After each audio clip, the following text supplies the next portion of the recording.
हे बच्चा, good morning. कैसे हो आप लोग? आई होप आपकी पढ़ाई अच्छी चल रही होगी। हम लोग पॉलिटिकल पार्टीज के बारे में डिस्कस कर रहे थे और काफी बातें हम लोगों ने डिस्कस किया। पॉलिटिकल पार्टीज के बारे में काफी बातों को लेकर हम अवेयर हुए, उसका फंक्शन क्या है, उसकी नेसेसरी क्यों है ना, कैसे इवॉल्व हुआ, ये सारी बातें हम लोगों ने डिस्कस कर लिया। आज हम लोग डिस्कस करेंगे चैलेंजेस।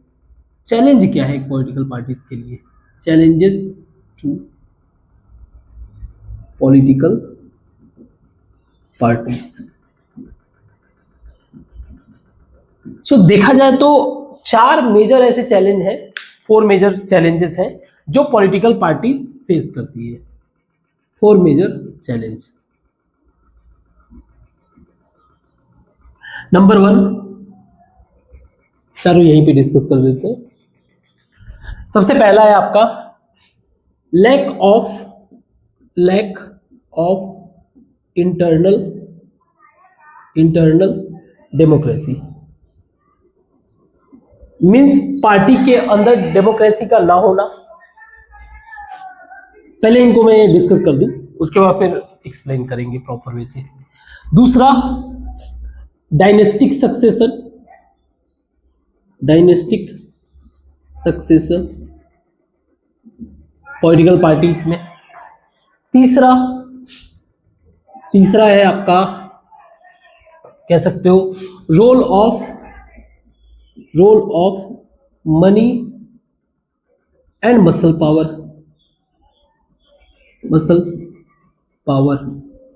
एंड फोर्थ है लैक ऑफ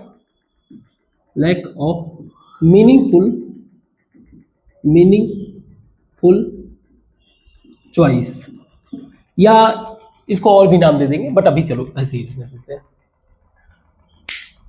तो सबसे पहला, लैक ऑफ इंटरनल डेमोक्रेसी। तो जो भी पॉलिटिकल पार्टीज है उनका जो आप कह सकते हो पॉलिटिकल पार्टी का complete control of party vested in one और फ्यू लीडर्स। मतलब कुछ ही ऐसे लीडर्स हैं जो पूरे पार्टी को कंट्रोल कर रहे हैं। अब ऐसा क्यों हो रहा है? Because of there is no proper internal election. इनका जो ऑर्गेनाइजेशन है उसके अंदर प्रॉपर इलेक्शन हो नहीं रहा, तो जो लीडर्स पहले से ही टॉप पोजीशन पे है उन्हीं के कंट्रोल में सारा का सारा पार्टी है। क्लियर? ना तो इनका प्रॉपर इलेक्शन होता है, there is no proper organizational meeting. कोई प्रॉपर ऑर्गेनाइजेशनल मीटिंग भी नहीं होता है। अब इसके कारण आप देखो, ये जो लीडर्स हैं, ठीक है, ये जो लीडर्स हैं, तो कहीं ना कहीं जो मेंबर्स होंगे, इनके members of party loyal to leaders, loyal more to the leaders rather than loyal more to the leaders than party के प्रति लीडर्स नहीं होते, पार्टी के प्रति लॉयल होने के बजाय वो लीडर्स के प्रति ज्यादा लॉयल हो जाते हैं। अब इससे क्या होता है, ये जो टॉप लेवल के लीडर्स हैं, ये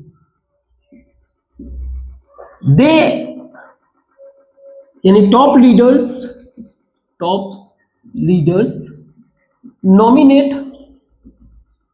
nominate to their family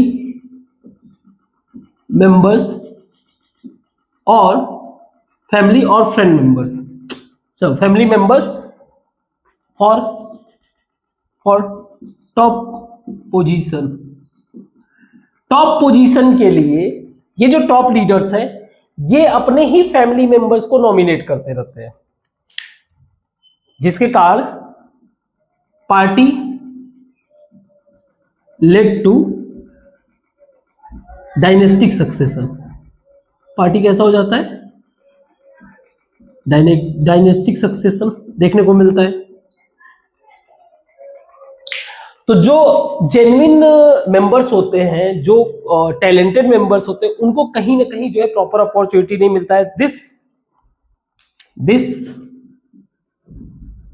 lakhs equal opportunity for other members. जो अदर्स मेंबर्स होते हैं उनको प्रॉपर इक्वल अपॉर्चुनिटी नहीं मिलता है ना। एंड जिसके कारण party always controlled by top और फ्यू लीडर्स। और यही क्या है? हमारा डायनेस्टिक सक्सेशन है ना। और इसके कारण जो है विद इन पार्टी जो है ट्रस्ट ब्रेक होता है। आई मीन जो इंटरनल वर्कर्स है जो एफर्ट लगा रहे हैं उनका ब्रेक तो होता ही है, लेकिन क्या करें, अल्टीमेटली कंट्रोल तो इन्हीं का है। रोल ऑफ मनी, इसको अगर हम लोग देखें, मनी और मसल पावर को, तो पार्टी का कंप्लीट फोकस होता है, party focus on winning election. इनका सिर्फ इलेक्शन को विन करना है, इसके अलावा नहीं। अभी इलेक्शन लड़ने के लिए पैसे चाहिए, सो दे नॉमिनेट यानी कैंडिडेट बनाएंगे, कैंडिडेट बनाना, इलेक्शन लड़वाना। दे नॉमिनेट वेल्दी कैंडिडेट, जो वेल्दी कैंडिडेट और हु कैन रेज फंड, जो फंड जो है रेज कर सके। Apart from that party nominate criminal background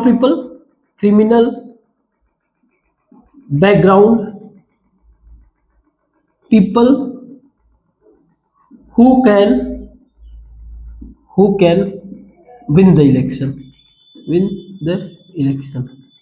जो क्रिमिनल बैकग्राउंड के भी हैं, अगर उनके विन करने की पॉसिबिलिटी ज्यादा है, तो ऐसे लोगों को जो है ये लोग पार्टी जो है सेलेक्ट करती है, नॉमिनेट करती है इलेक्शन के लिए। दिस मीन्स द पॉलिसी, आप ऐसे कह सकते हो, the policies formed after formation of government. अगर ये गवर्नमेंट फॉर्म करते हैं, formation of government, favour to, किसको फेवर करेगा? Favour to wealthy people, wealthy and criminal people, उन्हीं को तो फेवर करेगा ना। ये ऐसे लोगों के लिए क्यों लॉ बनवाएंगे? तो ये भी एक मेजर पावर है। फिर लैक ऑफ मीनिंगफुल चॉइस, ये वोटर्स के पॉइंट ऑफ व्यू से है। पार्टी का जो एक ideological voters point of view, एक सेकंड इसको मैं मिटा देता हूं सारा, तब उसको थोड़ा सा डिस्कस कर लेंगे। लैक ऑफ मीनिंगफुल चॉइस का मतलब ये हो गया, देखो डेमोक्रेसी में there must be real and clear choice for people कि उन्हें किन को चूज करना है। बट प्रॉब्लम क्या है? मेजर पार्टीज, अगर आज देखा जाए, मेजर पार्टीज या कह लो many parties have similar policies. ये आपको फील भी होगा, लगभग सारे ही पार्टीज का जो है पॉलिसीज जो है लगभग एक जैसा है। Many parties have similar policies. इनके बीच में जो एक आइडियोलॉजिकल डिफरेंस था, आज के टाइम में देखोगे धीरे धीरे उस पॉलिटिकल आइडियोलॉजिकल डिफरेंस जो है डिक्रीज होने लगता है। सो द आइडियोलॉजिकल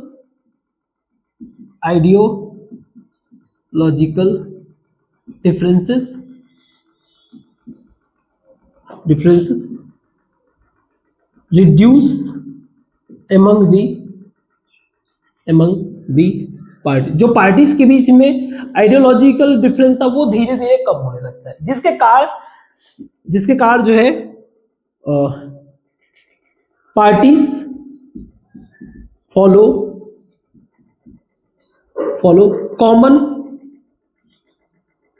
या कह लो सेम, ऑलमोस्ट सेम, ऐसे कह लो ऑलमोस्ट सिमिलर इकोनॉमिक पॉलिसीज, एक ही जैसे इकोनॉमिक पॉलिसी देखने को मिल रहा है। तो ओवरऑल जो वोटर्स जो चाहे थे कि किसी ऐसे पॉलिटिकल पार्टी को चूज करना जिससे उनका भला होगा, बट सारे के सारे पॉलिसी तो उनको सेम जैसे दिख रहे हैं। और इसके अलावा आप देखोगे frequently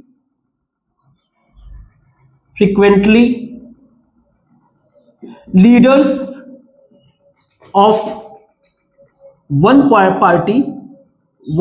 party switch to other party, दूसरे पार्टी में स्विच होते रहते हैं, ये चीज देखने को मिलता है। तो ये क्या है, एक तरह से वोटर्स के साथ तो चीट हो रहा है ना। सो दिस लैक्स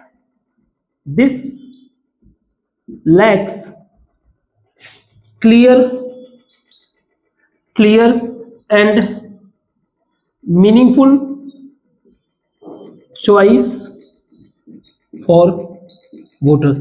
और ऐसा कोई एग्जाम्पल है, आप एग्जाम्पल ढूंढ लो।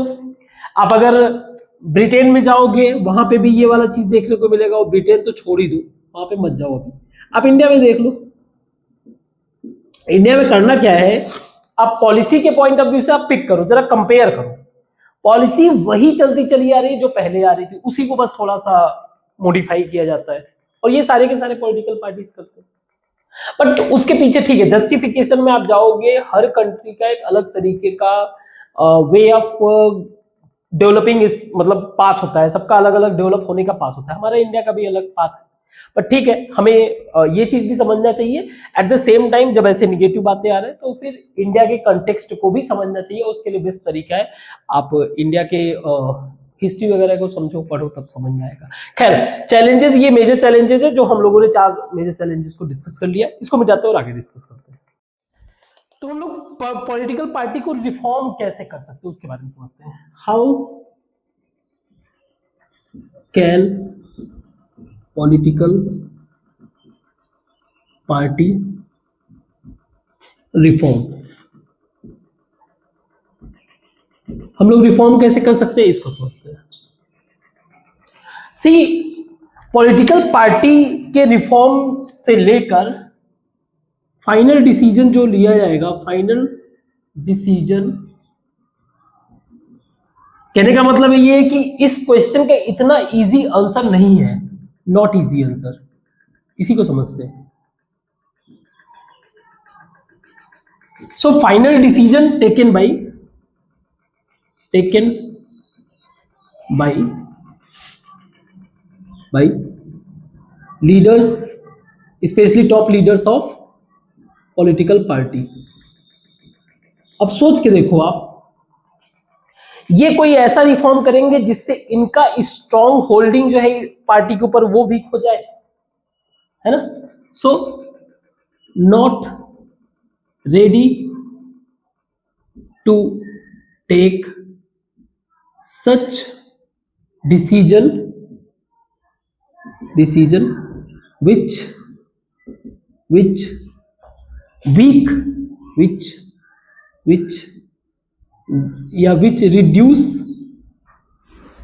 reduce the control over party। ऐसा तो कोई डिसीजन ये लेंगे नहीं, तो फिर दूसरा क्या तरीका है? दूसरा तरीका ये है कि इन लीडर्स को जो है आप पीपल के थ्रू, इलेक्शन के थ्रू हटवा दो। Means so people through election can remove या रिप्लेस, रिमूव नहीं कहेंगे, रिप्लेस देम।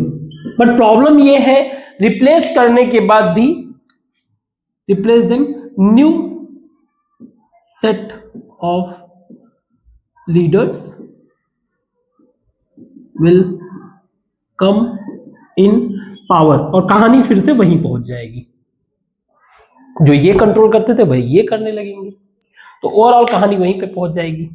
तो नो डाउट रिफॉर्म तब तक नहीं हो सकता है, reform not possible till the political party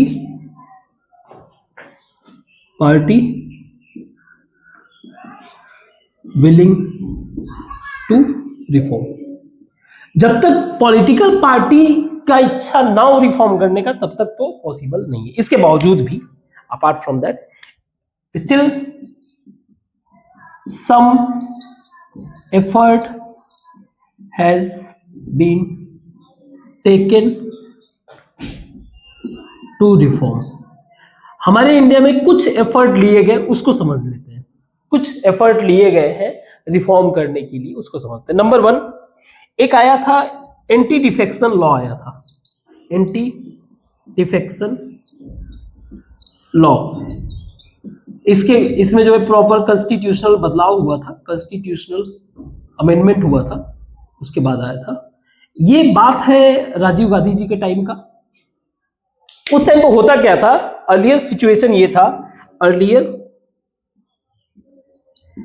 MPs और एमएलए जो होते हैं, एमएलए ऑफर्ड, इनको ऑफर्ड दिया जाता था, ऑफर्ड फॉर मिनिस्ट्रीज मनी और अदर बेनिफिट, इस तरीके का ऑफर दिया जाता था,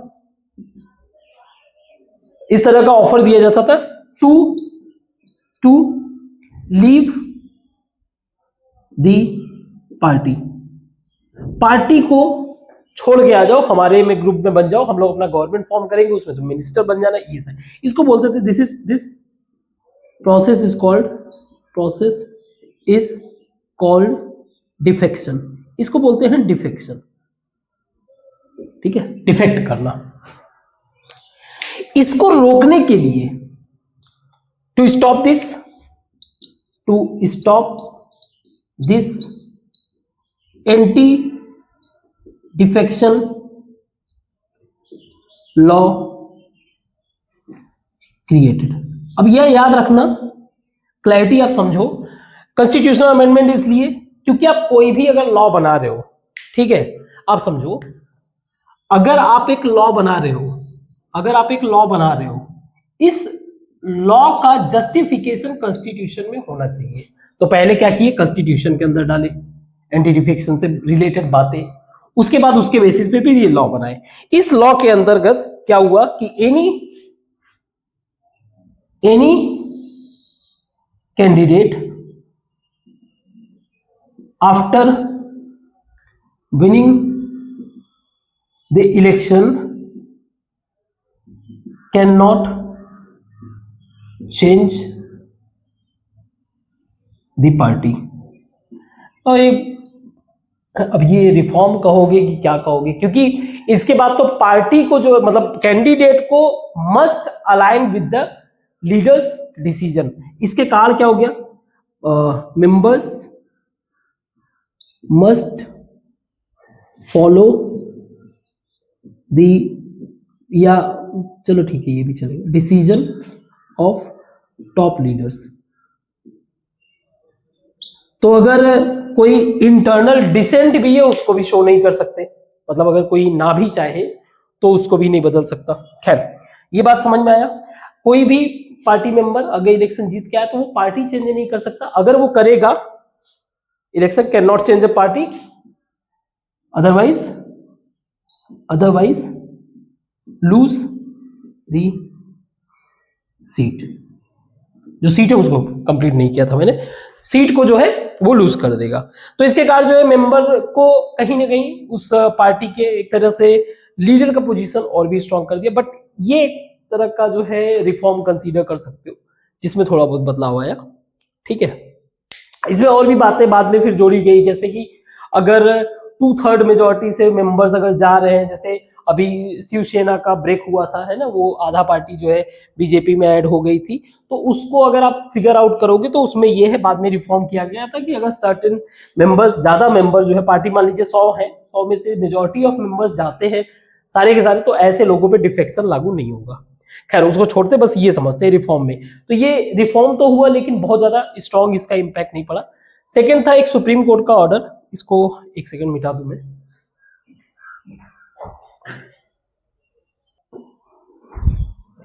सेकेंड है, सुप्रीम कोर्ट ने ऑर्डर किया हुआ है कि जो भी कैंडिडेट इलेक्शन लड़ेंगे, supreme court order for affidavit on personal asset यानी कि कितनी प्रॉपर्टी है, एसेट ऑफ कैंडिडेट, जो कैंडिडेट इलेक्शन लड़ेगा, कैंडिडेट फॉर इलेक्शन, उसको एफिडेविट फाइल करना पड़ेगा। इसके अलावा जो उसके क्रिमिनल चार्जेस हैं, ऑल क्रिमिनल चार्जेस, ये सारी चीजें जो है उस कैंडिडेट को लिख के देना पड़ेगा। इससे हेल्प क्या हुआ, this help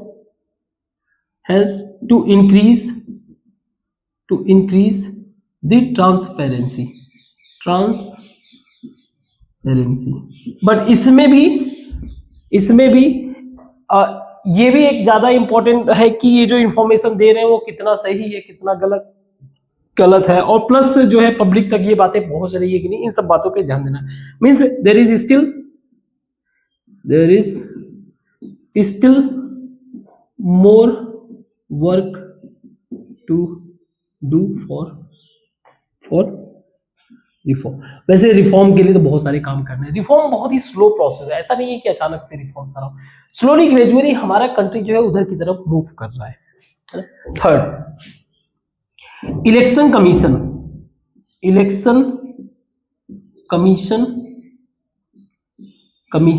order. Election commission ने किस बात का ऑर्डर दिया, इलेक्शन कमीशन ने ऑर्डर दिया कि जो पार्टी का, पहला चीज, parties internal election must be head. आप पार्टी के अंदर एक तो इंटरनल इलेक्शन कराइए, ये चीज होना चाहिए। इसके अलावा party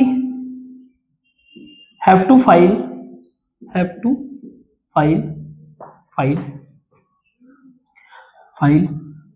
income tax return. Income tax return जो है पार्टी को फाइल करना पड़ेगा। इससे क्या हुआ, दिस प्रमोट एक तो इससे जो है ट्रांसपेरेंसी प्रमोट हो गया, क्योंकि आप आईटीआर फाइल करोगे तो फिर वो तो पब्लिक स्फेयर में चला गया, तो ट्रांसपेरेंसी हो गया।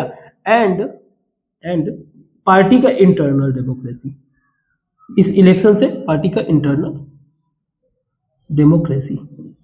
तो ये इंस्टीट्यूशनल बेस्ड एफर्ट है, जहां पे लेजिस्लेटिव पॉइंट ऑफ व्यू से एंटी डिफेक्शन लॉ बनाया गया, जिससे कुछ चीजें मैनेज की जा सके।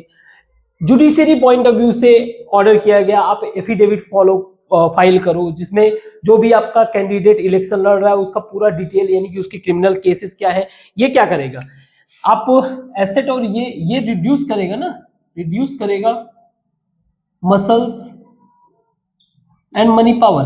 एटलीस्ट पब्लिक को ये अवेयर तो कराएगा ना कि ये पैसे वाले हैं, इनका कोई ज्यादा ऐसा रोल नहीं है, इसके अलावा ये क्रिमिनल बंदा है, तो एटलीस्ट पब्लिक के पास चॉइस तो रहेगा। एंड प्लस इलेक्शन कमीशन का ऑर्डर। अपार्ट फ्रॉम दैट कुछ और भी एफर्ट्स हैं जो इन सबसे हट के, उसको भी देखते हैं, इसको मिटाते हैं। कुछ और भी सजेशंस थे, that is other suggestions for reforming political parties. कुछ और भी सजेशन थे जिसको माना नहीं गया है। पॉलिटिकल पार्टीज कहाँ एग्री हो रही है, जैसे कि लॉ फॉर, एक लॉ बनाओ for managing internal matters of party. Political party का जो इंटरनल मैटर्स है उनको मैनेज करने के लिए जो लॉ के अंतर्गत parties have to make their constitution, मतलब पार्टी के लिए प्रॉपर कॉन्स्टिट्यूशन होना चाहिए। जो इनके मेंबर्स हों मेंटेन करेंगे, maintain register of party members, जो भी पार्टी के मेंबर्स हैं उनका प्रॉपर रजिस्टर होना चाहिए, है ना। कंडक्ट रेगुलर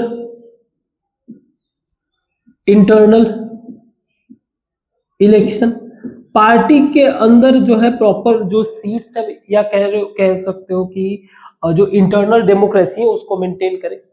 अगर कोई डिस्प्यूट, अगर आपस में कोई मेंबर का डिस्प्यूट हो जाए तो उसको रिजॉल्व करने के लिए एक डिस्प्यूट रिड्रेसल कमेटी बनाओ, means committee for settlement of dispute. तो ये सारी चीजें करना, ठीक है। अब सोच के देखो लॉ कौन बनाएगा, अल्टीमेटली जो गवर्नमेंट होगा, गवर्नमेंट कौन बनाता है, जो पॉलिटिकल पार्टी होती है। पार्टी चाहेगा कि अपने कंट्रोल को लूज करना, सो नॉट रियली। दूसरा सजेशन था reservation for women in political parties, कि एटलीस्ट आप जो भी टिकट डिस्ट्रीब्यूट कर रहे हो, means there must be 1/3 ticket goes to women. मतलब आप ऐसे रिजर्व कर दो सीट की 1/3 टिकट वुमेन को ही जाएगा। दूसरा, इंश्योर वुमेन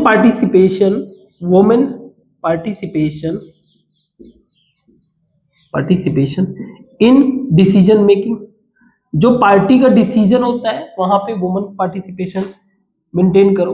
आप कोटा सिस्टम यूज कर सकते हो, कोटा सिस्टम का मतलब ये हो गया कि एक सर्टेन फिक्स कोटा दे दिया जाता है कि इतना, जैसे हमारा जीएसटी का, चलो छोड़ो नहीं जानोगे, बस सिंपल समझ लो कि सबको एक तरह से एक सर्टेन नंबर्स दे दिया गया कि आपका कोटा, मान लीजिए मेरा, जैसे हम 10 लोग हैं, 10 लोग हैं, हर व्यक्ति के पास एक नंबर दे दिया गया, मान लो। अब अगर मान लीजिए 3 ही लोग हैं तो किसी के पास मान लीजिए 6 वोट है, किसी के पास 2 वोट है, किसी के पास 1 वोट, तो ये एक तरीके से कोटा हुआ। खैर छोड़ो ये चीजें, ये भी ये लोग खैर नहीं माने। एक था स्टेट फंडिंग का। स्टेट फंडिंग में क्या होता है कि government support the parties for their election expenditure. अब इससे क्या होगा, अगर ये एक्सपेंडिचर गवर्नमेंट करने लगेगा तो कहीं ना कहीं this will reduce the influence of rich donor, this will reduce the influence of rich donor. But खैर कैसे करेंगे, इन कैश, मतलब पैसे प्रोवाइड कर दे, या इन काइंड का मतलब जैसे पेट्रोल का पैसा दे दिया, पेट्रोल वालों को बोल दिया कि भर देना, हम दे देंगे बाद में पैसा, पेट्रोल हो गया। जैसे मान लो एडवर्टाइजमेंट के लिए कोई पैसा ना पे करना पड़े, है ना, इस तरह से एक्सेट्रा। ये काइंड में आ जाएगा, कैश का तो खैर कोई इश्यू है नहीं। तो ये मेजर रिफॉर्म्स के आइडियाज दिए गए। ये भी मीन्स पॉलिटिकल पार्टीज, जैसे कि वो पॉलिटिकल पार्टीज ही गवर्नमेंट फॉर्म करती है and they are not willing to reform which lose their control. So political party, ये लिख भी देता हूं मैं, political parties form government can not make such law which lose their control over party। जो party के ऊपर कंट्रोल लूज करे वो तो नहीं हो सकता। तो क्या तरीका है? दो और तरीके हैं जिससे पार्टी में रिफॉर्म लाया जा सकता है। वो है एक तो पब्लिक प्रेशर बनाकर, और दूसरा है आपका active participation of citizen election में। तो इसको एक सेकंड मिटा के मैं बस छोटा सा एक टॉपिक उसको खत्म करूं। टू अदर वेज, दो और भी तरीके हैं, two other ways to push reform in political parties. इन पॉलिटिकल पार्टीज में रिफॉर्म करने के लिए दो और भी मेथड है। Number one, public pressure. Public pressure, see आप पब्लिक प्रेशर पार्टीज पे कैसे डाल सकते हो? जैसे पब्लिक कैंपेन चलाकर, कैंपेन, सोशल मूवमेंट के फॉर्म में ये अवेयरनेस बढ़ाकर, सोशल मूवमेंट या रैलीज बोलते हैं ना, रैलीज, सोशल मीडिया या मीडिया कवरेज देकर प्रॉपर। आजकल के टाइम में सोशल मीडिया वैसे भी कोई दिक्कत नहीं है, मीडिया कवरेज प्रोवाइड करके, पिटीशन देकर, पिटीशन सुप्रीम कोर्ट में ले जाओ, जो PIL वगैरह दाखिल किया जाए, सब करो। So this create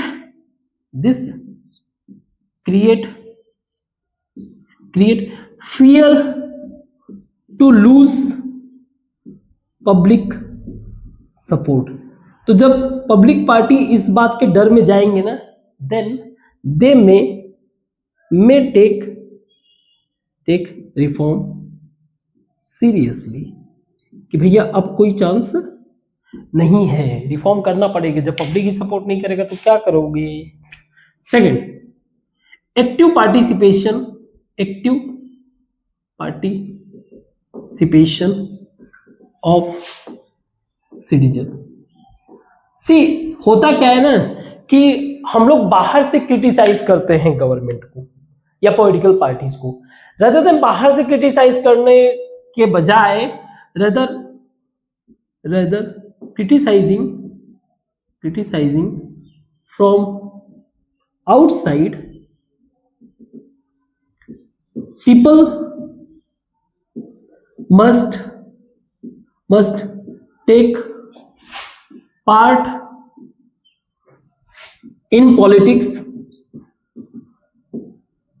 and try to reform। Problem ये है ना कि जब आप पार्टी में आ जाते हो तो आप भी वैसे ही बन जाते हो, तो ये टफ कॉल होता है। कोई नहीं, हम लोग चुनाव लड़ेंगे, इलेक्शन लड़ेंगे, जब PM बनेंगे ऐसा कुछ तो फिर बदलेंगे। खैर, इससे हमारा ये चैप्टर कंप्लीट होता है, और नेक्स्ट चैप्टर जो है कल स्टार्ट करेंगे। तब तक के लिए थैंक यू।